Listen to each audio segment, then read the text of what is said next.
காமராஜர் கலாம் கல்வி அறக்கட்டளை சார்பாக நடத்தும் கட்டுரை போட்டிக்கு கலந்து கொள்ள ஆர்வத்துடன் வந்திருக்கும் அனைத்து மாணவ செல்வங்களுக்கும் காமராஜர் கலாம் கல்வி சார்பாக வணக்கத்தை தெரிவிக்கிறோம். நீங்கள் எழுத வேண்டிய கட்டுரையின் தலைப்பு சங்கத்தமிழின் சரித்திர நூல்கள். எழுதும் கட்டுரையின் விதிமுறைகள். 1. நீங்கள் எழுதும் கட்டுரை குறைந்தபட்சம் 10 பக்கங்கள் இருக்க வேண்டும். 2. ஒரு தாளில் ஒரு பக்கம் மட்டுமே எழுத வேண்டும். ஆங்கில எழுத்துக்கள் பயன்படுத்தக்கூடாது. 4. யார் போட்டியில் பங்கே இருக்கிறார்களோ அவர்களே இந்த கட்டுரை எழுத வேண்டும். 5. இறுதியில் கட்டுரை எழுதியவர்களுக்கு கேள்விகள் கேட்கப்படும். யாரெல்லாம் இந்த போட்டியில் பங்கேற்கலாம்? இந்த போட்டியில் பங்கேற்பதற்கு 9ஆம் வகுப்பு முதல் பட்டப்படிப்பு படிக்கும் கல்லூரி மாணவர்கள் வரை அனைவரும் இதில் பங்கேற்கலாம்.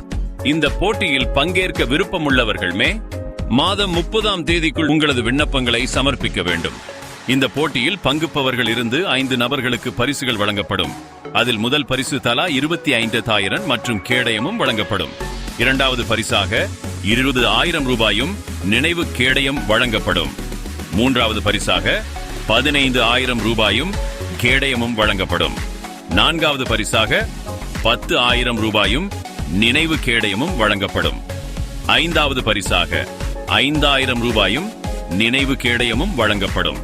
உடனடியாக இந்த கட்டுரை போட்டிக்கு விண்ணப்பிக்க கீழே உள்ள ரெஜிஸ்டர் பட்டனை கிளிக் செய்து உங்கள் விண்ணப்பங்களை விண்ணப்பிக்கலாம்.